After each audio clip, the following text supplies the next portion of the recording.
here are the answers to the practice quiz on covalent bonding. The first two questions kind of go together. They're real similar. If I actually look at the second question first, it talks about a bond between carbon and fluorine. And if you look at your periodic table, fluorine has the highest electronegativity of all elements, the biggest electron bully on the periodic table. Fluorine is a pretty small atom, so there's lots of attraction between the nucleus and the electron cloud. So there could even be enough attraction to pull in electrons from a neighboring atom. And fluorine has 7 valence electrons and really wants one more to fill the octet with 8. So as we move across the periodic table closer to the upper right-hand corner by fluorine, we should find the highest electronegativity. Now, obviously, it's not going to be with neon or helium because they're noble gases and they already have full outer shells, so they don't really have any business gaining electrons. Fluorine's got it for the win, the highest electronegativity.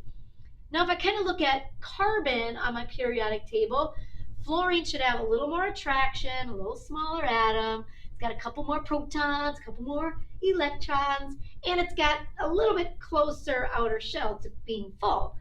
So fluorine's going to have a higher electronegativity than carbon. What that does then is pull the electron pair in the bond closer to the fluorine. So we're still sharing electrons, but those electrons are going to be shared unequally. They'll be pulled closer to the atom with a higher electronegativity. And in this case, that would be fluorine. Now, when you see the symbols, like in the first question, that little squiggly negative just means partial negative. And it shows the direction where the electrons are being pulled. It would be the same thing if I had a bond of carbon and fluorine. That the fluorine has a higher electronegativity, so the electrons will pull closer to fluorine, making that side partially negative. And then the opposite end, that's lacking the electrons, becomes partially positive. Now, it's not like a full transfer of electrons like we would see in an ionic bond. When you have nonmetals, they're always going to share.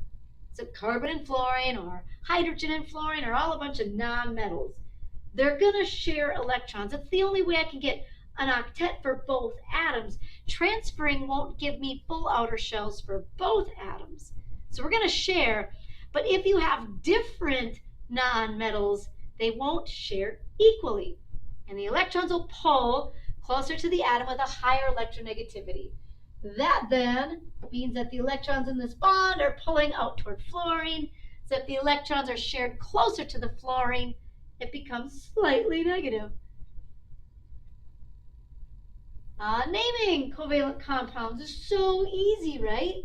Since we don't create charges, we're not transferring electrons, we don't have to worry about a lot of the rules that we had with the ionic formulas, which was finding the charges and making it neutral and crisscrossing, or worrying about the Roman numerals and the polyatomic ions.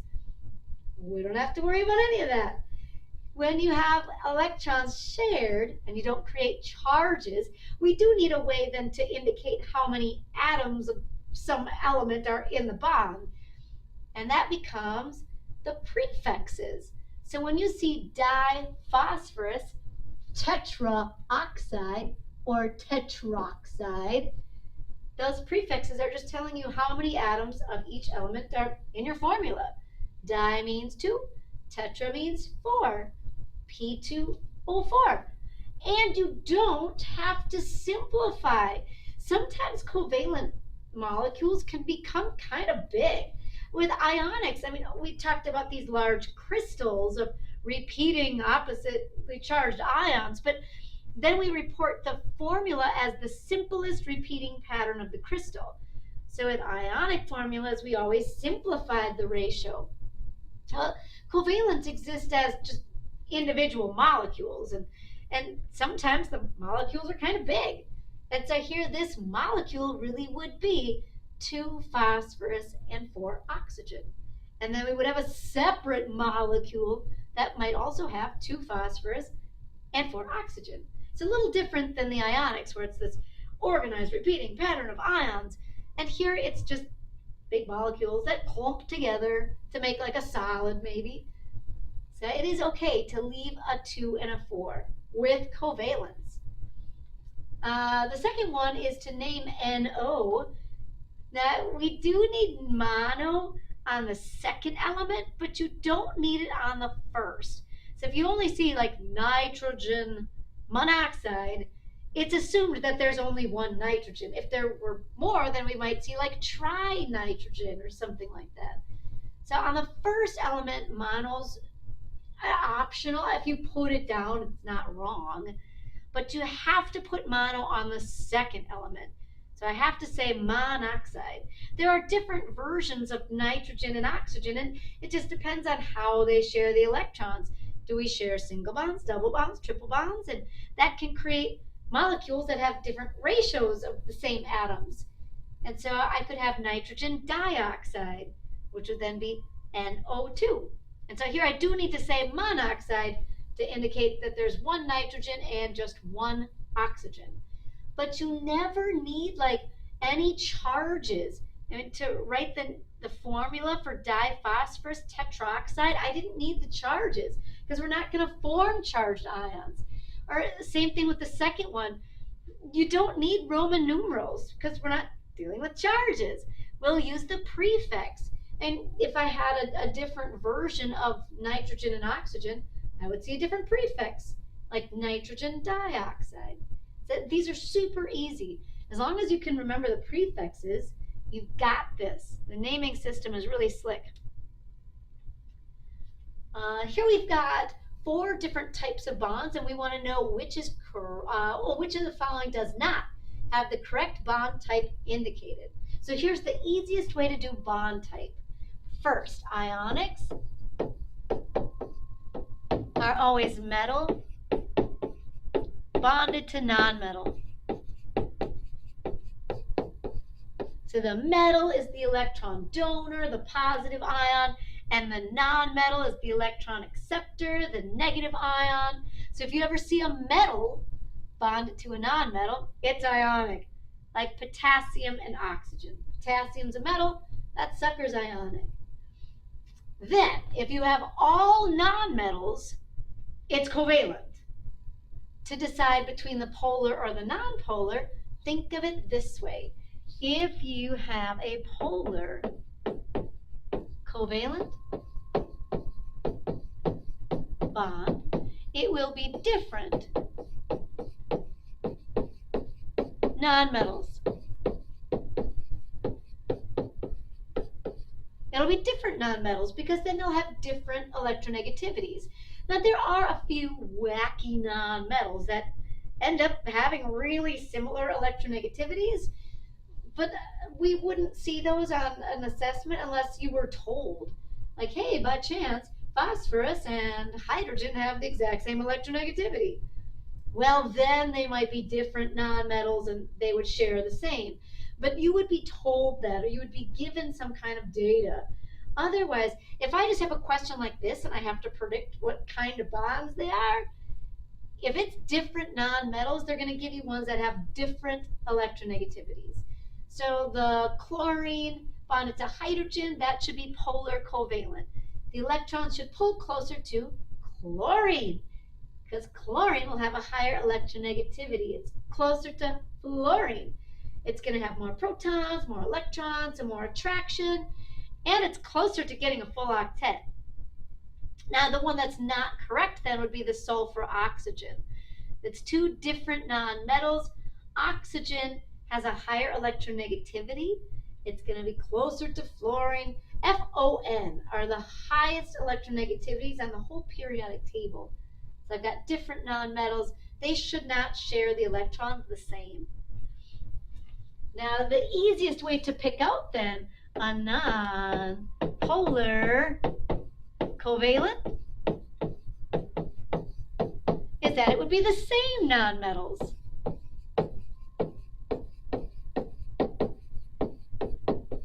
Same nonmetals. So like if I have oxygen, oxygen, of course they're going to share the electrons the same.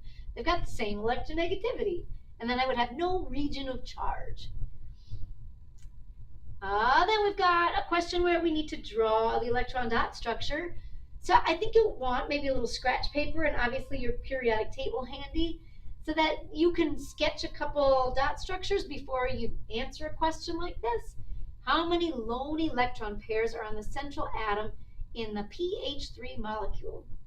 Well, once I have it drawn, phosphorus has 5 valence electrons, and then I see the one lone pair or the one non-bonding pair, which is still really important because it proves that phosphorus has an octet, and it's going to be important if I need to do the shape of the molecule.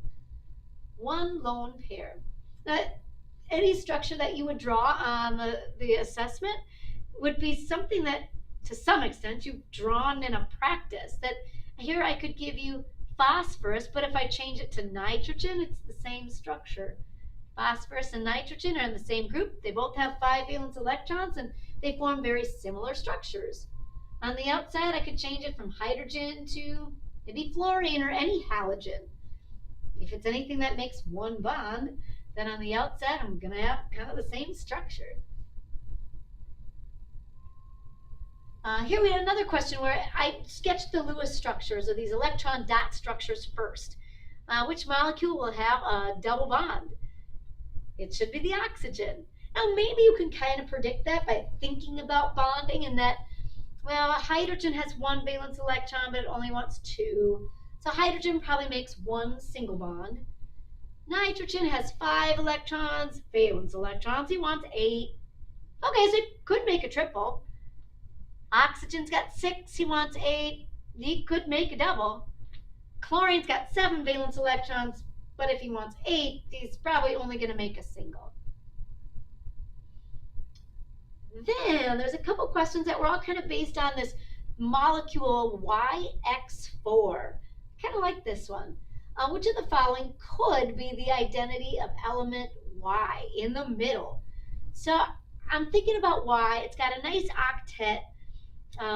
Element X must have maybe originally had maybe 7 valence electrons, and then maybe Y would have had 4, 3, 4, so that then they bonded to form 4 single bonds, so that around the center maybe it would have kind of looked like this, that my element Y has a nice octet. He made 4 single bonds, and then element X now has an octet. He only needed 1 more bond. So I'm looking for an element that's capable of making 4 bonds, like 4 single bonds. Oxygen is probably unlikely because he's already got 6 valence electrons and only wants 2 more. So probably not going to make 4 bonds.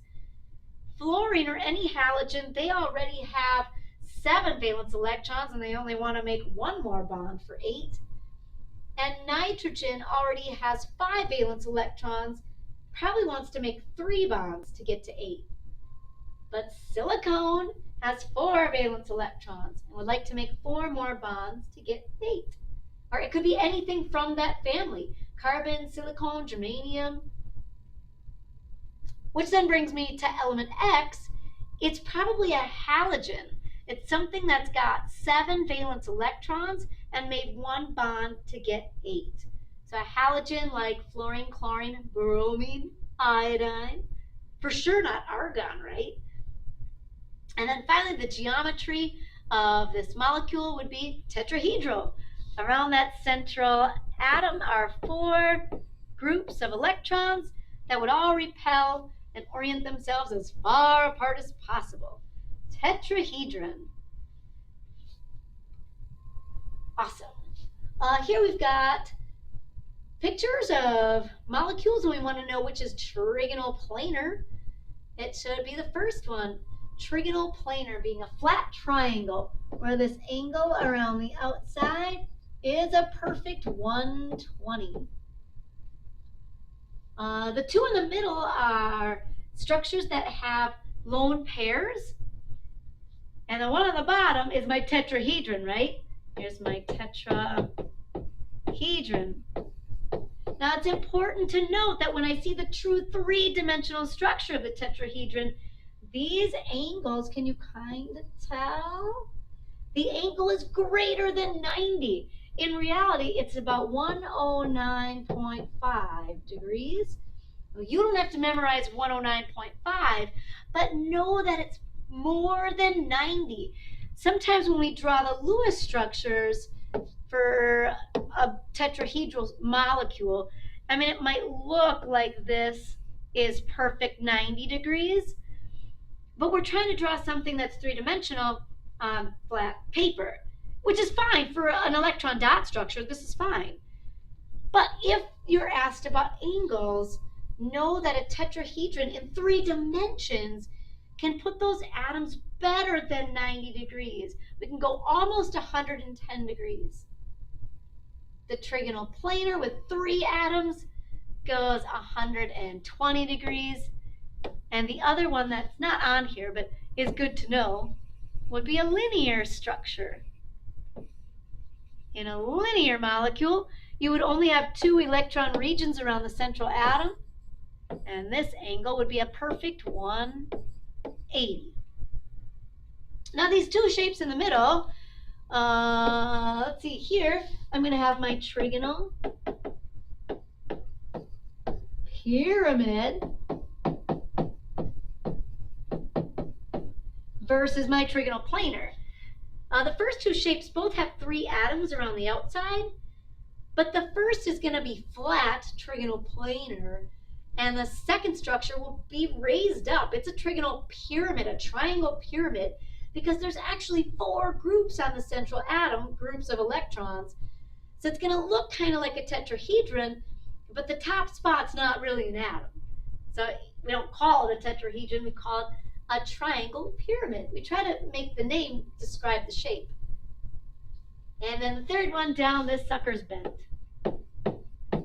There's 3 electron groups, which would make you think trigonal planar, but one spot's not really an atom, and so the remaining shape is kind of bent, not linear. Linear would only have 2 electron groups, which would be the 180 degrees.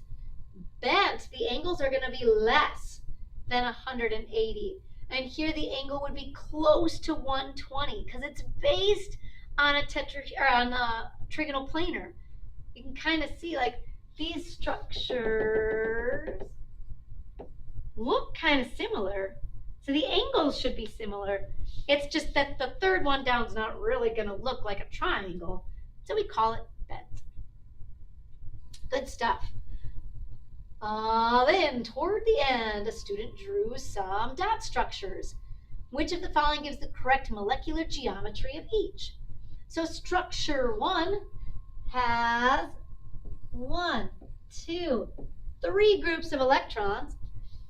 It doesn't matter that they're different types of bonds. It doesn't matter that one's a double and 2 are singles. It doesn't matter that one's with oxygen, the other 2 are with hydrogen. We just want to know that there are 3 electron groups, trigonal planar. Now, it's not drawn with proper angles, and that's okay. In reality, these 3 groups would repel, and maybe it would look something like this. And maybe something kind of like that. The angles would be 120, but you don't have to draw a dot structure to proper angles. You're just drawing it on paper, trying to show the way the electrons bond together to give everybody an octet. The second structure is linear. There are only 2 electron groups around the middle. It's one of those goofy deficient octets because beryllium only has 2 valence electrons. So what are you going to do?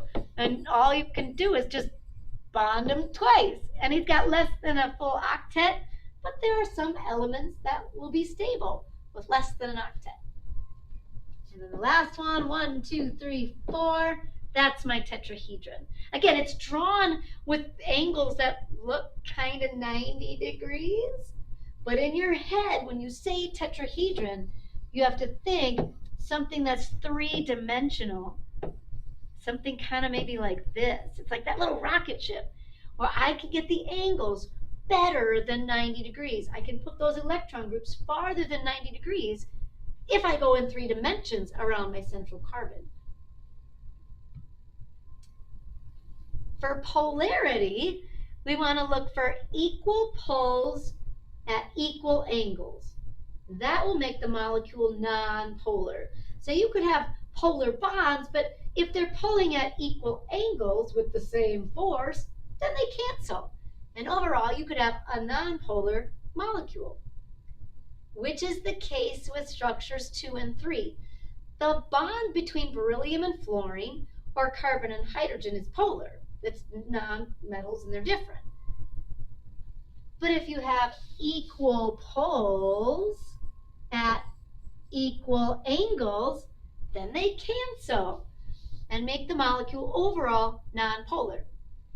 The molecules that have an equal arrangement around the center, molecules that have equal angles, are going to be your linear. So something like this. Your trigonal planar, where everybody's 120, and your tetrahedron. 1, 2, 3, 4. These three shapes give you equal angles.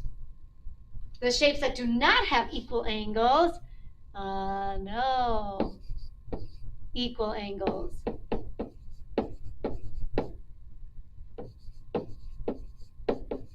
Are the shapes that have a lone pair. So it's going to be the two forms of bent, where you might have like one lone pair of electrons, or it could be just a little bit more extreme form of bent, where you've got two atoms, woo, and maybe two lone pairs. The bent structures do not have an equal distribution around the center. And same thing with that trigonal pyramid, where it kind of looks like a tetrahedron, but the top spot's not really an atom. So you do not have equal angles. These guys are polar for life. Polar molecules. Forever. I don't care what the atoms are around the outside. They're not going to have an equal distribution of the poles. So if you've got polar bonds and they're not pulling at angles that cancel, they're polar molecules forever. That's the case then with structures 2 and 3. I've got the linear and the tetrahedron, and all of the atoms on the outside are the same, so I have equal poles at equal angles. Structure 1, though, is technically the trigonal planar, which should give you equal angles, but you don't have equal poles. It would be something like this, that I would have my trigonal planar, but if this was the oxygen atom and these were the hydrogen atoms, oxygen has a higher electronegativity. So oxygen's going to pull on the electrons more than the hydrogen. So while I have equal angles, I don't have equal poles. And this oxygen is going to pull on the electrons more than the hydrogen. Then that means that the oxygen region of the molecule will become slightly negative, and the hydrogen region will become slightly positive. That's a polar molecule then. So you have to have equal poles at equal angles, which means then that the linear, trigonal planar, and tetrahedron will be nonpolar as long as the atoms are the same. They're nonpolar molecules as long as the outer atoms are the same. Yikes! And then I'll have equal poles at equal angles. And then finally, the HCN molecule should have a single bond to the hydrogen, a triple bond to the nitrogen. So I kind of sketched my dot structure just to make sure that I'm picking the right one. And then this thing is linear, because around the central atom there's two regions of electrons. It doesn't matter that one's a single bond and one's a triple. It's two groups of electrons that are going to go 180 degrees apart.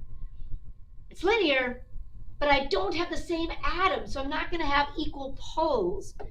Nitrogen is way closer to fluorine than hydrogen, so the electronegativity of nitrogen is greater. So it's like a tug of war, but I don't have equal poles at equal angles. The electrons will pull toward nitrogen, and that region will become slightly negative, leaving the hydrogen region slightly positive. That then is a polar molecule.